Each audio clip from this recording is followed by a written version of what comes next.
Good morning and welcome to our last and final confirmation class, 2021.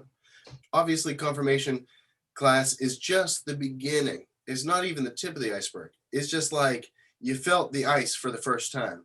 You felt a slight chill. There is a lifetime more of exploration of not just these themes, but of everything, of what it means to be a disciple, what it means to kind of grow in your faith. So this is all just beginning. We try to offer this, what we do with Christian education is lifelong formation, right? It's a continuous journey. So I want you to feel free to ask lots of questions today. Any questions you've had up to this point, feel free to point to interrupt me and just say, I've always wanted to stump the chump. I have a question that I've always wanted to ask a priest or a question that's never made sense. You can ask me. If I don't know the answer, I'll just make one up anyway. No problem. But as we get along, I want to make sure you end today feeling like, all of your questions were answered before confirmation. But I'm going to just launch into today to talk about some important places in the Episcopal Church. So we talked about Scripture. Yes. We talked about history and some of our traditions.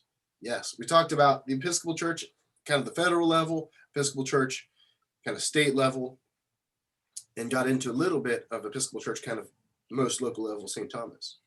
I want to talk about some important places around the Episcopal Church and around the world. And I want to talk to you kind of about the process of being confirmed in 3 weeks. The first place we call the DFMS. That's such a strange name, right? We don't say the National Church. Sometimes I'll use this like a shorthand, the National Church. But there's no really a national church. What they call themselves is the DFMS. So my wife works for the National Church. And her, it's like Katie Nakamura at dfms.net or something. DFMS is the Domestic and Foreign Missionary Society, the Protestant Episcopal Church of the United States of America. That is the name of the Episcopal Church. Implied a couple things. We are Protestant, that we're not Roman Catholic, that we are separated from Roman Catholicism. 2, that we are Episcopal, meaning that we have a bishop. The Episcopos is kind of our governing body. Our role of being this community together, as a church together, is for the domestic, meaning in American soil, and foreign, outside American soil, missionaries. Our role is to be missionaries to the world, to not just be disciples, but to be apostles and evangelists for the gospel of Jesus Christ. This is who we are. The DFMS has a building in New York City, about a block away from Grand Central Station, right downtown New York. It's a big building that houses a lot of people. Obviously, a lot of folks like my wife, Katie, doesn't have an office there. She works remotely from home. But occasionally they'll have meetings where they recall her to the home office. So she might fly to New York City, and this is the building. It's kind of amazingly drab. You look at it, it doesn't look like a national church headquarters. It just kind of looks like another building. It's across the street from the United Nations. So it has a prominent place, I think on 2nd Avenue, prominent place in New York. Really great real estate. When you first walk in, there is a chapel and this is like where the presiding bishop has his office.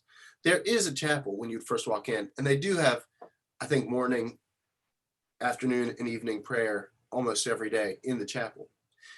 However, New York is full of amazing and historic Episcopal churches. New York has probably the highest density of Episcopal churches of any city. New York's a pretty famous place, but the Episcopal Church was really prominent from its very beginning. And I'll get into that in just a little bit. Someone like Lou Thibodeau could speak more clearly to the scene, because Lou Thibodeau obviously was raised outside of New York, but her grandparents were native to New York and had been really prominent Episcopal members in the Episcopal Church there. This is called the DFMS, New York City. Now, of course, what is this? Who knows what this building is? Come on. Josiah Lou's grandparents when they asked, if somebody asked them where they went to church, they said St. James, of course. St. James, of course. Of course. Does anybody know what this church is? It is the National Cathedral. The National Cathedral has to be one of my favorite places in the whole world. My mom would drag me there with our acolyte group once a year, where we would go on West Virginia Day and serve as acolytes. But it has to be one of the most beautiful, just overwhelming churches, one of the greatest churches in the world. It is an Episcopal church, the National Cathedral, where like George H.W. Bush was buried and heads of state go to have, big events. They've been working on the National Cathedral for about, over 100 years. And I mean, it's huge and magnificent and it's ongoing, right? The maintenance is never ending. This is the high altar. And you see what's called the choir leading up to it, where the choir would sit leading to kind of the head altar. Just the amount of ornamentation, detail. Underneath, of course, there are crypts, which are also really detailed and wonderful. But they have, there's so much history tied into the Episcopal Church and the National Cathedral. Not just the architecture, where everything is minutely planned and thought about, every detail scrutinized. Like, for instance, one of the spires, maybe the tallest spire, maybe the sun spire. And it may also be 365 feet. They love those little details in the church, right? Because it's not just we're going to put something really high up. We're going to be intentional about every single brick that is laid and carved. In the National Cathedral, Herbert Hoover, former president, is buried, is entombed there. Helen Keller, from Alabama, is entombed in the crypt. Lots of famous people are entombed. You got to be pretty special, though. I don't think I'm going to make it. I don't know if my life trajectory is such that I could be buried in the National Cathedral. Although, mark my words, if I'm given the opportunity, I definitely want to be put in the altar at the cathedral. I don't think, usually in medieval times, they would reserve, the closer you got to the altar, the more important and holy you were. So maybe a saint, like St. Peter's Basilica in Rome, right, is built on top of the tomb of St. Peter. I'm not sure I'm going to make it to be like a St. Peter level, but we're working on it. Of course, it's also meant to be, for the nation. It's meant to celebrate the entire country and all the Episcopal churches around the country. So a lot of Sundays honor different states. There's an Alabama Day, I'm sure, but we don't often participate in that because it's difficult to get there from Alabama. I've attended services like for Easter Sunday at the cathedral, but it's not easy to get in. You have to reserve space because even though they can seat, maybe 1,000 people, there's more than 1,000 people who may want to go on big, high, holy, fun days. Also super fun, that's ever evolving and ever growing. They had a competition to see who a winning design for a new modern gargoyle, and the winning design was that of Darth Vader, right? So there's little details around the building that are fun, that are exciting, that always amazing to learn and grow. This is one of the crypts underneath. I think even more fun than the building itself is underneath the building, where you can go through these little side chapels, have time for reflection and prayer. Now we are an old church that we came to America having been fairly well established in England before America was discovered. St. Luke's in Smithfield, Virginia is the oldest and the first Episcopal church. It was planted as a Church of England missionary church plant. But the oldest continuous parish is in Bruton Parish in Williamsburg. Bruton Parish was built in mid 1600s and still serves as a functioning church today. It still operates every Sunday. Right now, they're getting ready for worship. Of course, St. John's in Montgomery was the Protestant Episcopal Church in the Confederate States of America. When they declared secession from the North, the leaders of the Confederate States met at St. John's Parish in Montgomery. It was kind of the seat of, that's where they met and gathered, and certainly where they prayed. there was a division, just as there was a division across, all the churches between North and South. Where you hear this is like when after the Civil War they were reunited, the Methodist Church became the United Methodist Church because there had been Northern Methodist and Southern Methodist became the United Methodist. Although we still refer to the Southern Baptist Convention, right? That there was some reconnection, but the Southern Baptist Convention, Southern Baptist Church was still largely separated from its northern partners. There was a reunification of the Episcopal Church. The Episcopal Church had separated into Southern and Northern lines. And I think it was about a year and a half to 2 years after the War of Northern Aggression that they were reconciled to each other. One of my favorite euphemisms for the Civil War, of course, is the recent unpleasantness, right? Another super important church, you probably heard about it recently, is St. John's, Lafayette Square, sometimes called the President's Church. St. John's, okay, so this is just outside of the White House. So on one side, you would see the White House, and on the other side, you would see St. John's Lafayette Square. It's an easy walk from one to the other. So there's certain presidents who had been Episcopalian, like George H.W. Bush, who on Sunday mornings would simply walk from St. John's or from the White House to St. John's. Inside, it's a fairly standard Episcopal church, Protestant church. This is a very common look throughout a lot of the churches in Maryland and Virginia. Kind of very whitewashed walls, very simple, not highly ornate is the word I'm looking for.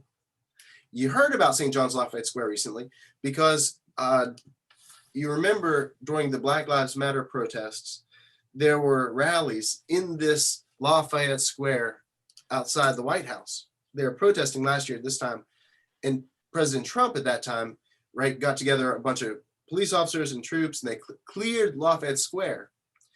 But there were also priests outside St. John's Lafayette Square, priests who were offering people water and hospitality and refreshment.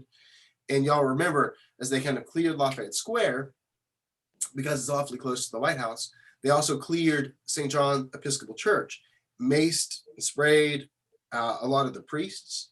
People were injured, of course. This kind of made national headlines. People were really upset that they had kind of gone and wiped out people from the church. And y'all remember the President Trump was like holding up a Bible in front of St. John's Episcopal Church. As far as I know, he never attended a church service there. George H.W. Bush was the last big time Episcopal priest or Episcopal president.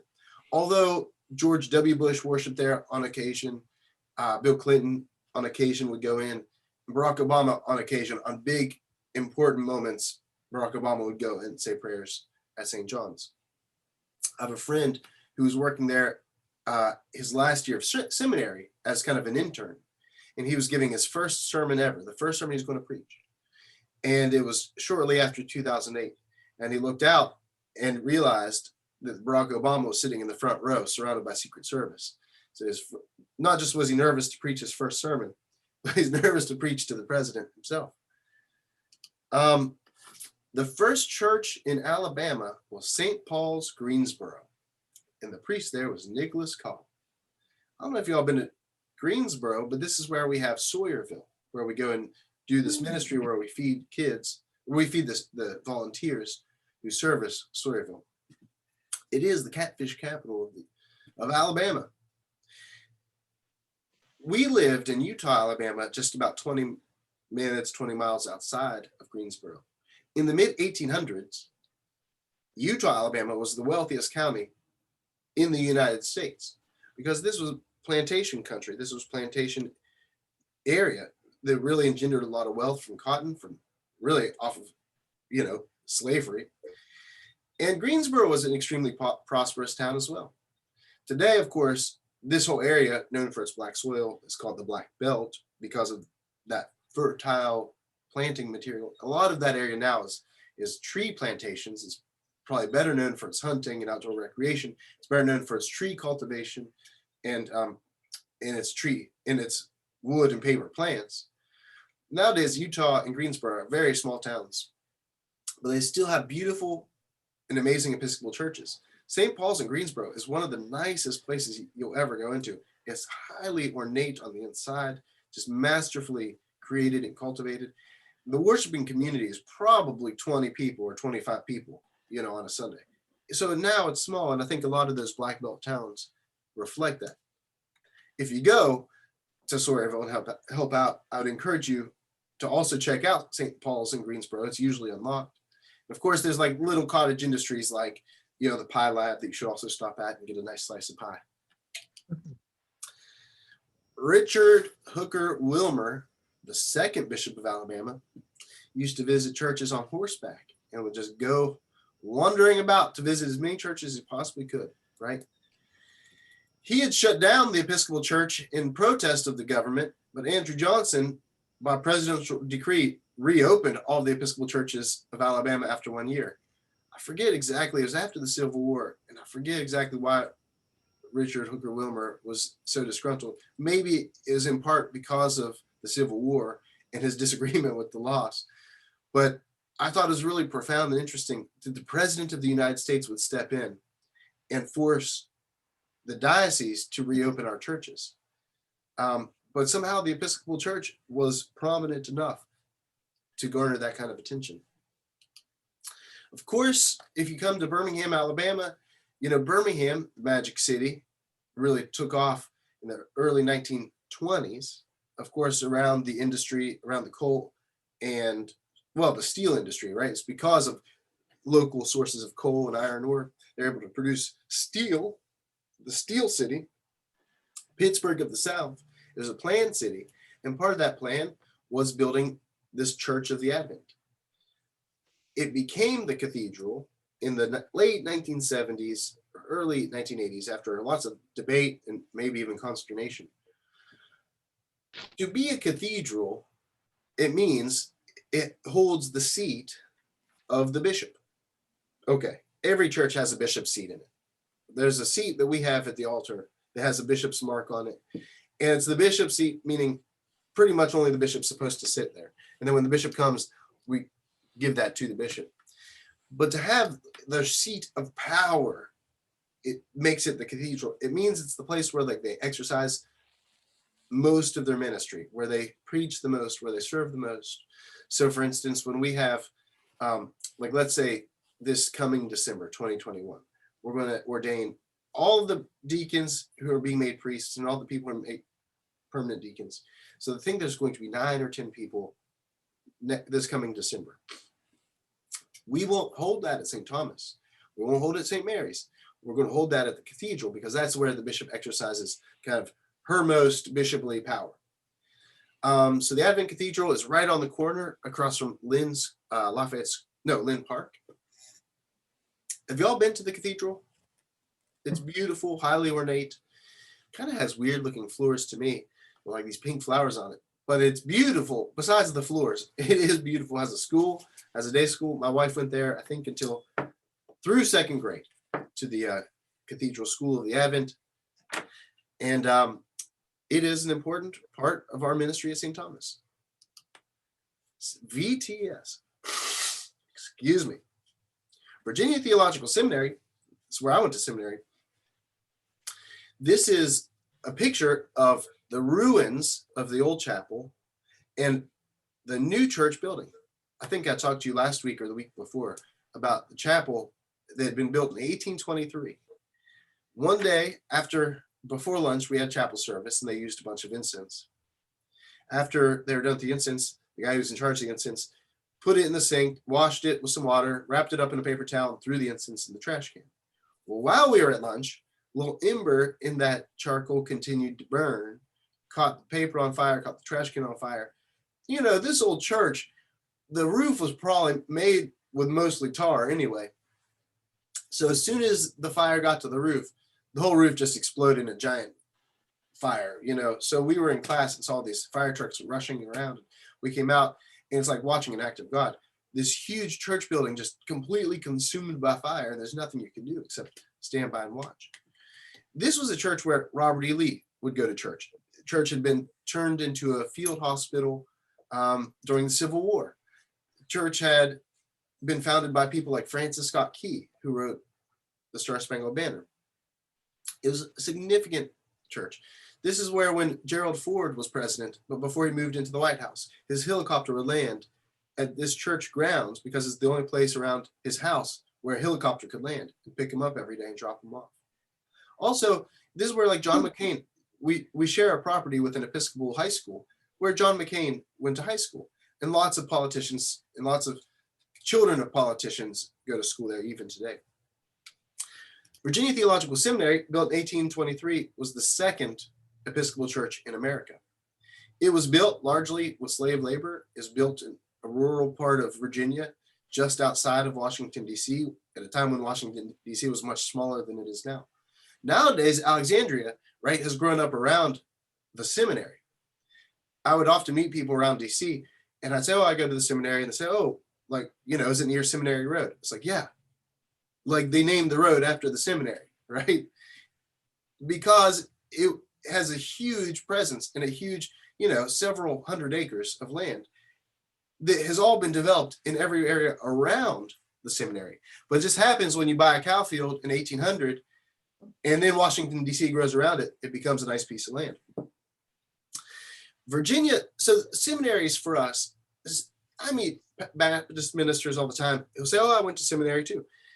And seminary can mean different things for different denominations. There are bivocational, Southern Baptist ministers who might go to a seminary, which may mean like a summer course or an 8-week course, or sometimes, a nighttime course, for a few weeks or a few months. It can mean a lot of things. In the Episcopal Church, we've always highly valued our education. And so we consider this a master's program, right? Just like if you're going to law school or you're going to medical school, seminary for us is a 3-year master's program that you have to have an undergraduate degree. You have to apply to it and take all your tests as though you were going into a master's program. Virginia Theological Seminary right now is easily the largest, probably the wealthiest of all the Episcopal seminaries.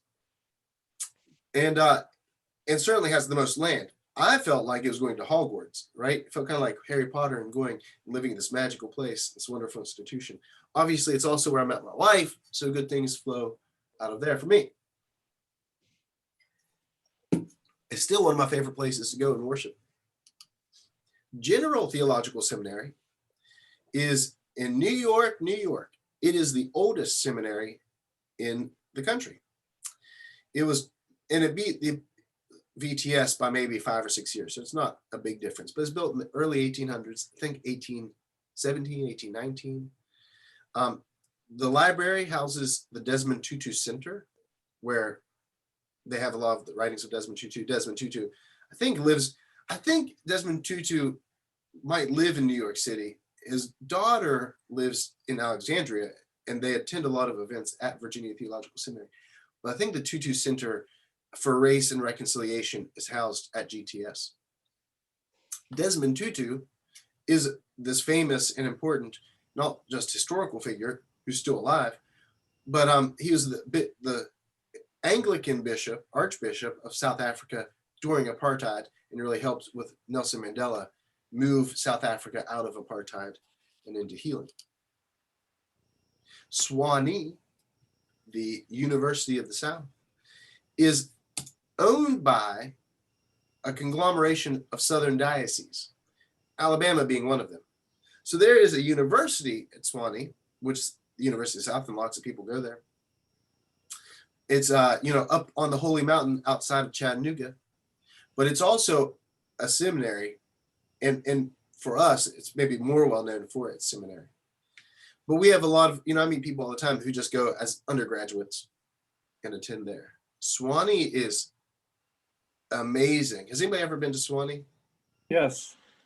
Gorgeous, incredible. It's also very isolated. It's like way up in the mountains off by itself. And so I feel like it's like attending, an Ivy League school at summer camp. That's what it feels like to me, where it's just these amazing buildings, these amazing churches, in facilities in the middle of nowhere. I said that if you go to New York City, you're going to find a ton of amazing churches, historic, profound, but none is more important, probably none is wealthier than Trinity Wall Street. Here's a look from Trinity Wall Street kind of head on. And if you look kind of another artistic rendering, this is kind of the cemetery right beside it, and it's very small in comparison to all the huge skyscrapers around. Trinity Wall Street is obviously built on Wall Street. Right here in the graveyard is you can find lots of historical famous people like Alexander Hamilton. So you can go visit the gravesite of Hamilton at Trinity Wall Street. When America was being developed, right, and as America is growing, England says we're going to send over our missionaries and we're going to plant churches. And so they sent over some bishops, they sent over some priests, and they said, look, we want to give you this tract of land. Useless to us. It's mostly swamp, it's lowland, it's at the end of this island known as Manhattan.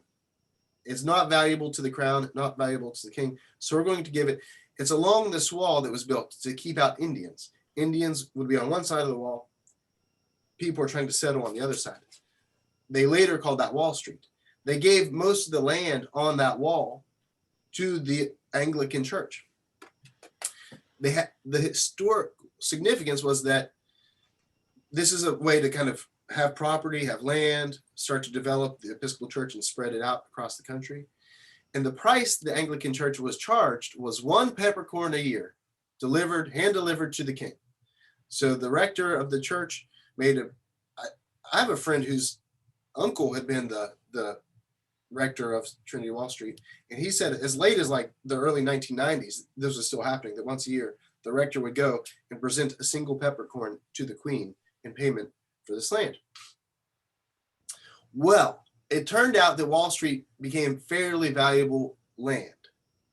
So even though Trinity Wall Street is a little tiny, church, it actually has one of these skyscrapers as its offices. There's like 15 or 20 priests who work for Trinity Wall Street, and they do amazing work in every area of social justice, of evangelism, of outreach, of mission.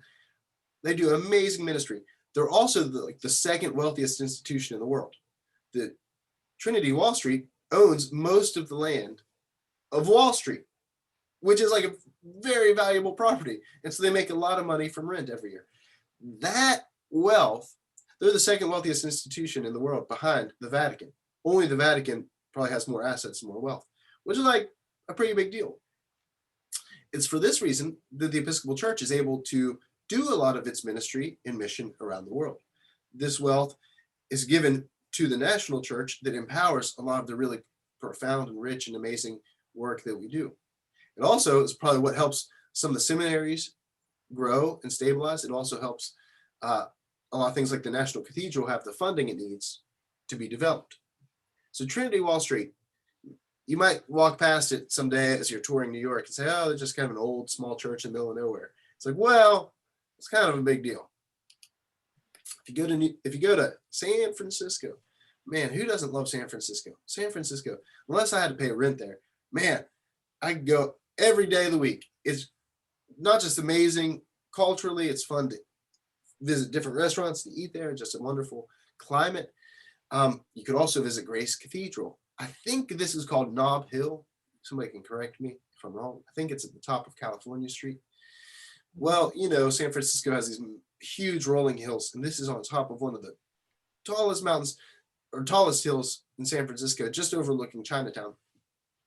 Grace Cathedral is an amazing church, amazing cathedral that kind of overlooks the city and does a lot of profound ministry to the people of the city in every different aspect. I have a buddy who works there, but I forget what his job is.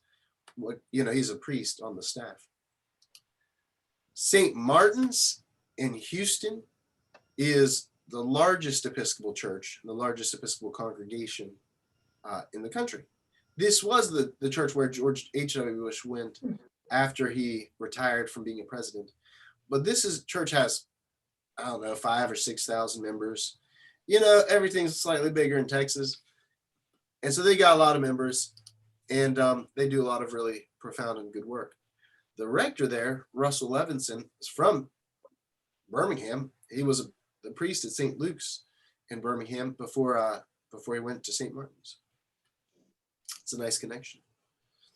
Of course, again, if you go to New York City, you should definitely stop by You just go to New York just for the churches. Why does anybody else want to go to New York? Get a piece of pizza and go to church. That's like probably why everyone goes, right?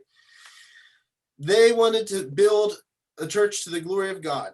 You know, the late 1800s, a wealthy person had a vision for St. John the Divine. St. John is the largest cathedral in the world.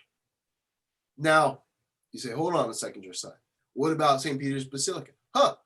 Good question. Technically, that's a basilica. I don't know exactly what the distinction is between the two. So there are larger buildings, but this is what we would say is the largest cathedral in the world. St. John's the Divine is crazy. It's famous for opening its big doors on, and they haven't done this probably in 50 years, probably longer, but for decades, when they would have, let's say the Feast of St. Francis, they would open the big doors and they'd bring animals from the Bronx Zoo, and they'd process animals like elephants. I mean, this was like, well, a famous picture where they would process in not just a donkey and a llama, they'd process in elephants from the zoo and march them through the church as a celebration of St. Francis. Now that's like a pretty big church. We went to New York and to do some work last year before the COVID shutdown, and we stayed in this building just attached to St. John's, is just above the bishop's office. And we got to know the vicar of the congregation. He was a young guy. He was probably our age. He had young kids. And he was living in the apartment with his family right next to the apartment where we were staying, which was this wonderful insight to kind of the ministry that they do and what that looks like. His job was just the congregation, taking care of the congregation, which is a small part of what they do as this major kind of institution of New York City. Yes, they have a worshiping community. They also have people that are in charge of mission and outreach and evangelism, social justice, racial justice. They also are a center for the arts, where they're always having new artists come and they're having artistic displays, and they're a community center. And, you know, the work they do is just so massive and so huge. But if you're ever in New York City, you should definitely visit St. John the Divine. Looks like I had a big fire. This must be construction, something going on.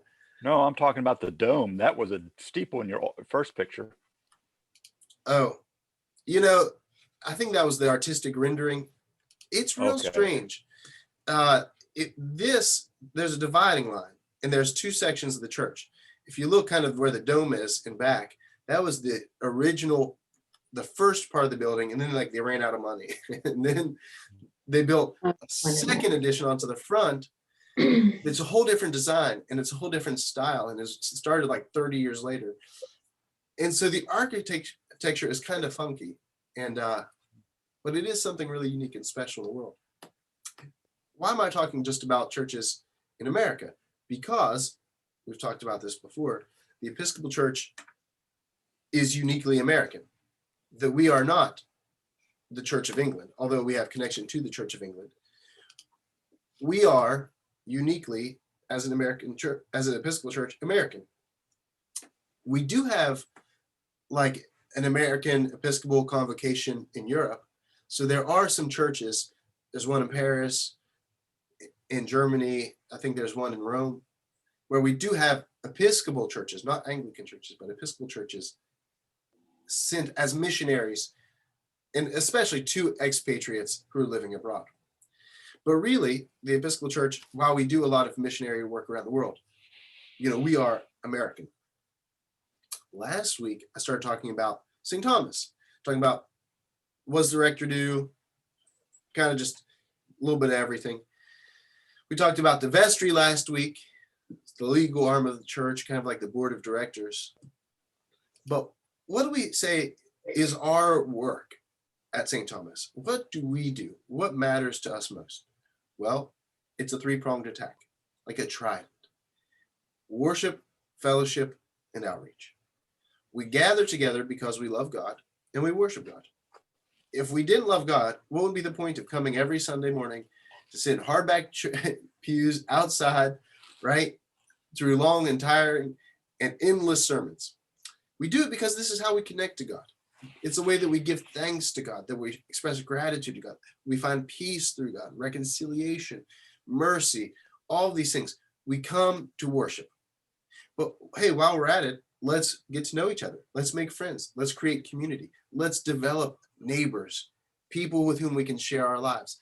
That when Sarah and John came for the first time, they come as strangers. But then after 2 years, 3 years, now Sarah and John are wrapped up in our community. That you are part of our family, part of our friends, part of the group that we care for and take care of each other. And now that we've worshiped God and we've become a community who kind of loves being with each other, loves serving each other, now let's go out into the world and serve the world. Let's not just stay inside the building. Let's go out and do something. Let's go out and change the world. So for worship, what does that mean? How do we break it down? Look, there's Steve Harrington playing the French horn. What does it mean to worship? Well, we try to involve as many people as we can.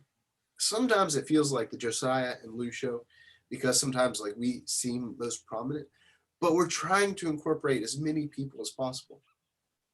Adult choir, youth choir, tone chime chimers, the flower guild, the altar guild, acolytes, limbs, ushers. I see a lot of you who've been part of a lot of these different parts, like Tom Damon is in the adult choir, Cynthia is on the altar guild, Paul Thibodeau, who's kind of usher Maximus. We try to incorporate as many people as we can in our worship. On a Sunday, on a normal Sunday, we have Atrium and EYC and Adult Sunday School. So a Sunday, we try to have something available for everybody, some kind of Christian education every single Sunday of the year for every life cycle. Once you turn 2 years old, you get your butt into Atrium. You can get started on this lifelong journey of learning. EYC is starting to come back into the church. It's starting to come back in person, although they've been meeting on Zoom for a while. And we have Adult Sunday School, which you're part of right this very second. These dates are a little wrong. We had a Tuesday women's Bible study, and it was a Wednesday men's book study. Then it became a Friday men's Holy Biscuits, and the date has kind of changed. We also have an ongoing women's prayer group that meets online now because of COVID. Now, fellowship. Man, what do we do to fellowship? How do we spend time together? The best way to fellowship is after church, where you come and you drink our delicious coffee, hang out with us, have a good time. Well, we have ECW, the Episcopal Church Women. Every woman is automatically a member of the ECW. To be alive, to draw breath into your lungs, and to be a woman, you are part of the group. Men's group, the same way. Every single man is welcome to attend. The men's ECW is very dynamic, and they do a lot of different things. They try to meet once a month. This is all pre-COVID.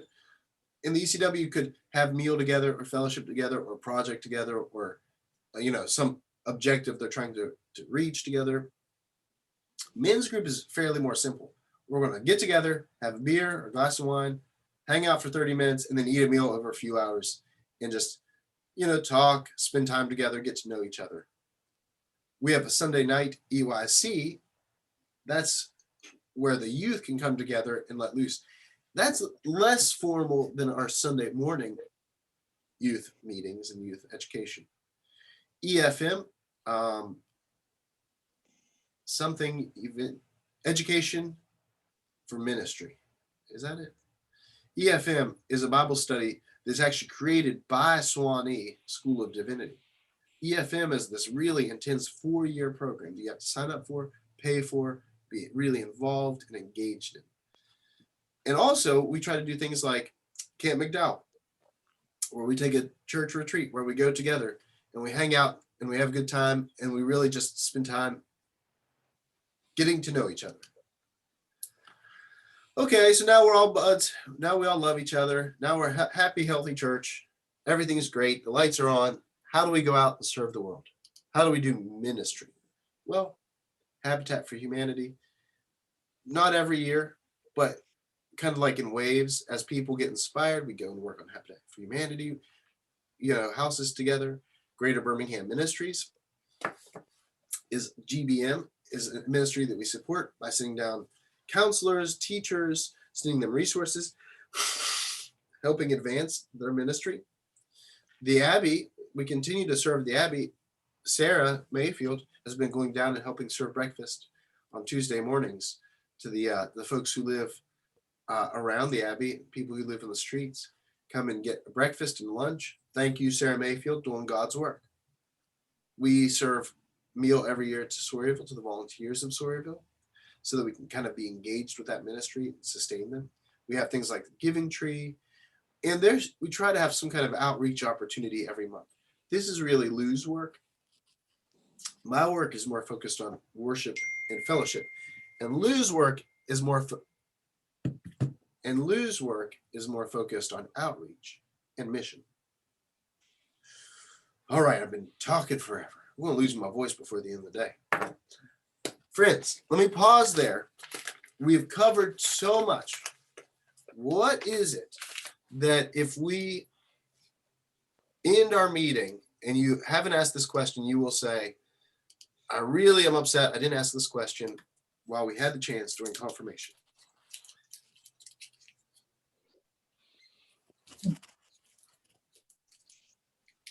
What question have you always wondered? What And was the thing?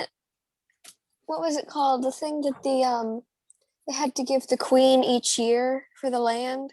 a peppercorn, which is if your mom and dad, like if they have a pepper in their house, it might be already ground up, but if it's not ground and you have to twist the pepper to make it come out, black pepper, those little peppercorns, those little nuggets, those little tiny seeds that you crush to make your salad taste really good and fresh and yummy. One single peppercorn. It was symbolic because it's like essentially worth nothing, right? A peppercorn is like every time you're cooking, you add pepper to your food. A single peppercorn is like meaningless. So it was given to the Anglican churches for free. Like there was no tax on it. So then when it became America and we had a Revolutionary War, all that land was still ours. Yeah. They kept giving it peppercorn, I think, as a symbol, but it's Anglican territory. Josiah, John's in here and he said peppercorns were money in the Middle Ages and they used to be hard to come by. Well, John, history professor, will know all about it. He's over there. Just a comment, Ken Fields, our first rector, is at St. Martin's in Houston with Russ Levinson. There you go.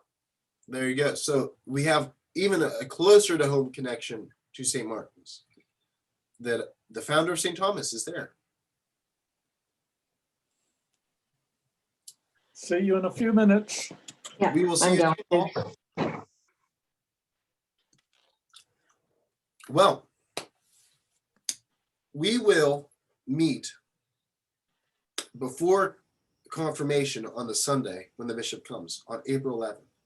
So if you want to be received or reaffirmed, you've been in these classes with me, or if you want to be confirmed, I see Mandy's on the conversation with us, Ellie Grace. I'm going to reach out before that time. Before the bishop comes, I will be in touch with you. I'm excited for you. But we will meet ahead of that. When the bishop comes at 10:30, we will meet at like 9:30 to kind of walk through it, where to sit, what to do. But if you have questions before then, please let me know. I will reach out to everybody, and we'll be in touch. Any final questions?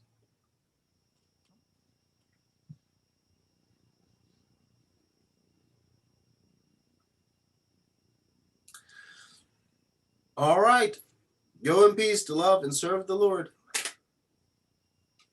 Good job. Thanks be to God. Amen. I'm in.